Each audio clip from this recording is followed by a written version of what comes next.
gas up the Jeep, it's good to be free. Load up the pans and fishing poles. The highway is long, the wheels turning round. Pack up the cook stove and the bowls. Arlo and I, we hit the open road. Arlo and I are on the road.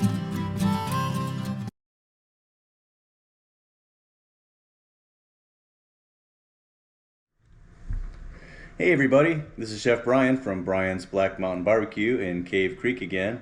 And I thought, we're getting to the end of the summer here, and I thought that I would make one of my favorite dishes from the restaurant, and that's our Agave caramel corn on the cob. This was, like I said, one of my absolute favorite recipes that we served in the restaurant, and it was super popular, and nobody else is doing anything like this, so I was always pretty proud of this one. This one was a lot of fun. So really what it is corn on the cob, which we blanch in some boiling water, and then in the restaurant we would take the corn and then we put it into the fryer and crisp it up just a little bit, and then we would top it with our homemade agave caramel and then sprinkle the top with sea salt, and it's really delicious. I could never decide if it was a dessert or not, but I guess I'll leave that up to you. So like I said, it's a really simple process. We really just need to get our corn blanched and have that ready to go, and then we'll make our caramel, and then we'll be able to put it together. But the caramel is really a simple recipe as well. Like I said, it's an agave caramel, so really the few ingredients. It has agave nectar, a little bit of maple syrup, some sweetened condensed milk, lots of butter, of course, and a little bit of sea salt. And that's it. That's the whole recipe. But like I said, first thing we're going to do is start shucking our corn and getting that ready. So for the corn, for presentation purposes, I like to leave the husk on. So what I've already done here with a couple of these is what I like to do is pull back the husk, in a few different areas like this. And then I remove all of that silk off of there, and then put the husk kind of back around there. And I'll show you on this one. This one I haven't touched yet. You need to pull it back. You can see all that corn silk in there. And then I just pull this back, like 3 or 4 different areas here. And then we just remove all of that corn silk off of there.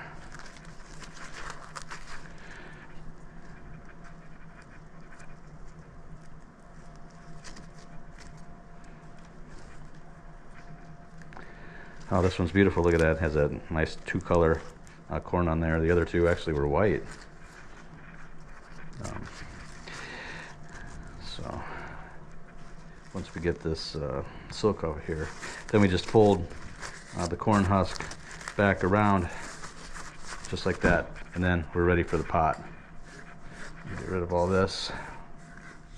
All right, so we have our corn de-silked here now. It reminds me of when I was a kid. I was always the one that went outside and did the corn shucking. So, my mom and dad or my grandparents or whatever would go to the farm stand and get a bunch of corn, 2 or 3 dozen ears of corn, and send me outside to sit out on the front or back porch to shuck all the corn. And in that case, we would remove the husk completely and boil the corn that way. Or if you want to grill it, sometimes soak it in water and then leave the husk on and do it this way, like that. In the same way that you would just take the silk out and leave the husk on, and then just throw this whole thing onto the grill. Being a Midwestern boy, I grew up in Illinois, and sometimes we'd have just a big pile of corn and cook that up for dinner, and of course we'd eat other things, but it seems like a lot of times the corn was the center of attention, the center of the plate, because you only have great corn for such a short amount of time during the year, and everybody celebrated that. So man, I really miss those days. But to this day, corn on the cob, fresh boiled corn on the cob, is one of my absolute favorite foods. And as a matter of fact, the smell of boiling corn, that's probably my favorite smell in the kitchen of all. And when I put this in here, I'm going to really enjoy that. So that's the next step. We're going to get this in the boiling water. You can probably see I have a pot of water back there steaming, so we're just going to toss this in. Our water is coming up to a nice little boil here, and so I'm going to put our corn in.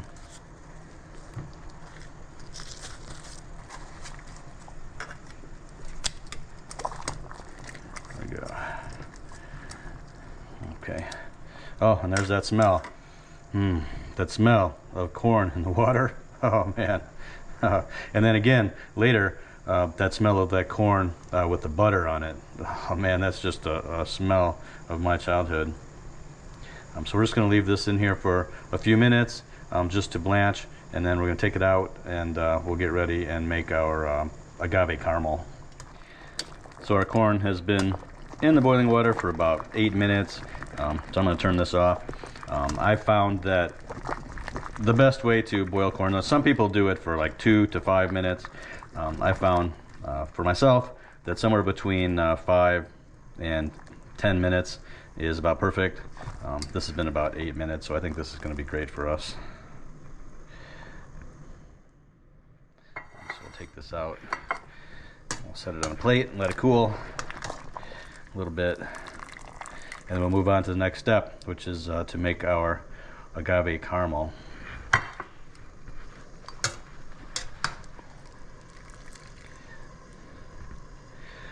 And of course, you can take the husks off completely if it's easier for you. I like to use them this way because I like the husk in the presentation, but that's totally up to you. In the restaurant, we always left the husk on because the presentation was really beautiful. So, all right, let's set this corn aside, and then we're going to make our caramel. So while the corn was boiling, I kind of measured out all of our ingredients here, so this will be pretty quick. We just need to pour all of this into this pot and get it on the stove. So we're going to start with 12 ounces of agave syrup, or agave nectar.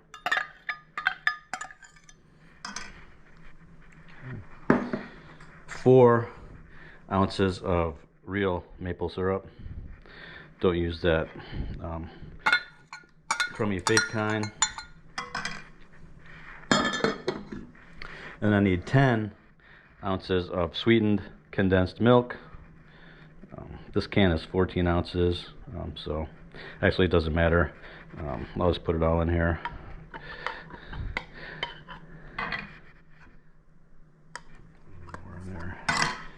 Okay, and then last but not least, I have 2 teaspoons of kosher salt.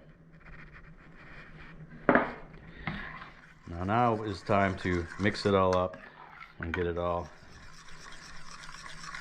incorporated and mixed together. It's important to get everything really mixed together well before we go to the stove. And then we're going to take this to the stove, and we're going to put this on a medium heat. And we're going to bring this up slowly to a boil, and then we're going to let this boil for 15 minutes, and we're not going to stir it at all. But we're going to watch the temperature. If I need to turn it down a little bit, I will, because we don't want it to boil up over the pot. But once we get that nice little simmer boil, we're going to let it go for 15 minutes, and then we're done. We're going to take it out, and then we're going to combine it with the butter. Okay, now after a couple of minutes, your caramel is going to start to boil like this, and you have to be really careful because it's going to rise up, and you don't want it to rise up over the pot and all over your stove. So just monitor it once it starts to bubble.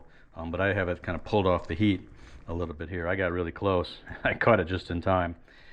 But now that it's started to boil like this, you set your timer for 15 minutes, and then don't touch it at all. Just don't stir it. Just let it simmer like this or boil like this for about 15 minutes, and then we'll come back to it. But keep your eyes on it. Don't take your eyes off of this, because like I said, you don't want it to boil up and over. But you may have to readjust your heat a couple of times. I have it pulled off to the side here just a little bit so that it doesn't get too hot and boil over. But this is the kind of a boil you're looking for. Oops, so there goes our timer. Turn that off. So this has been boiling for 15 minutes. So you can see how it's changed in color a little bit. And it looks a little strange and gritty, but that's okay. It's all going to come back together here. So this is exactly what we want. So turn off my heat, and we're going to take this over here. And in this bowl, I have 6 ounces by weight of butter here. And we're just going to pour our caramel on top of that. I know that looks weird, and you don't want to scrape the bottom of your pan at all. Just whatever pours out into the bowl is what you want. So that's it.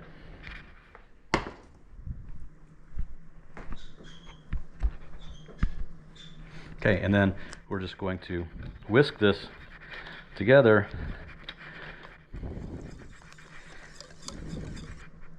Just like that. And just let it cool this way, and we're just going to come back every couple of minutes, and we're going to whisk this together, and it's going to cool and become really smooth and delicious. And like I said, it looks really weird and broken right now, but that's not how it's going to end up. So as this cools, this is all going to sort of come together. So like I said, just come back over here every a few minutes, 5-10 minutes. Give it a little stir, and you can see how it's all coming together and becoming really smooth and creamy. And this just takes a little bit of time for all this to cool down, and then we'll be ready. Now this is one of those things that you can make in advance. Boil your corn, get that, just put it in the fridge, and then make your caramel, and put it in a container that doesn't need to be refrigerated, and it'll be the perfect consistency once it cools down to room temperature. And then you can have all that in advance, and then when you're ready to make your corn, you fry up your corn in a little bit of oil, and then you drizzle on your caramel, but you'll see that in a second. Once this is done, we'll get our corn ready. Okay, there we go. Look at that. See how nice and thick that got? So that's actually perfect. So now we're going to heat up our corn, and we'll drizzle some of this on there, and then we'll give it a try. Back to the stove, just have a little bit of canola oil. Now, like I said earlier, we would do this in a deep fryer in the restaurant, but since I don't have a deep fryer here in my house, I don't even have one of those little fry baby things, I'm just going to brown it in this pan, and this way we use way less oil. Okay, so our oil is nice and hot, so we have our boiled corn, and we're going to peel back the husk just like this, and then just carefully lay this in here in the oil, and then we'll just start to slowly brown this up. I am using canola oil here. Just use whatever particular oil that you like. If you want to use something different, olive oil or peanut oil or something like that. Good, it's starting to sizzle here a little bit. So really the point of this is just to reheat our corn, and also to kind of crisp it up around the edges, which makes the caramel just taste even better on here. Gives that sort of that roasty kind of a flavor. Now, if you're concerned about the oil and you don't want to use the oil, you can just put these cobs, like on a cookie sheet, and then just stick that in the oven and warm them up that way. But I really like the flavor of the oil.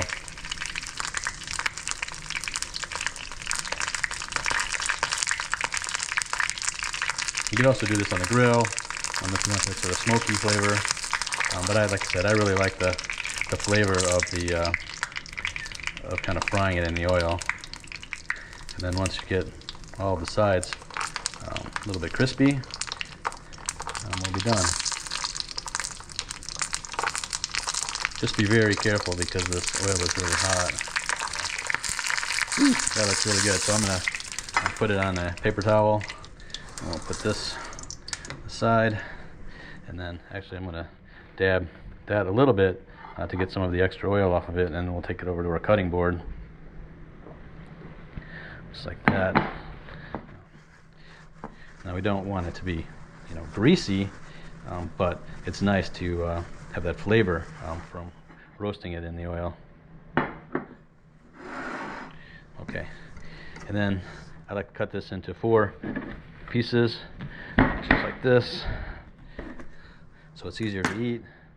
And then let me put the plate up here. And then I like to take the corn husks and just kind of peel it back like this, and that's why I like to keep the husk on there. I think the presentation looks really nice. And then we take some of our agave caramel and drizzle that just right on top of it, just like that. And then to finish it off, some nice sea salt, coarse sea salt on there. So that's it right there. Look at that. All right, so there it is. That's my salted caramel corn on the cob.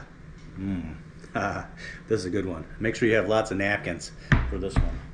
So anyway, I'm gonna dive right in. I'm gonna take one of these, one out of the middle.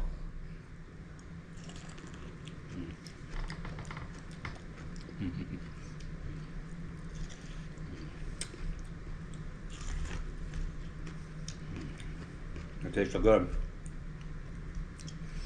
Now that homemade agave caramel is delicious. Wow.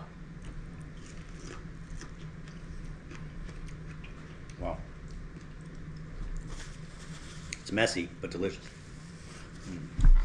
Now that was a super popular dish in my restaurant, Bryan's BBQ. And I haven't had it since we closed, and so this was a fun project for me as well, because wow, I sure missed this.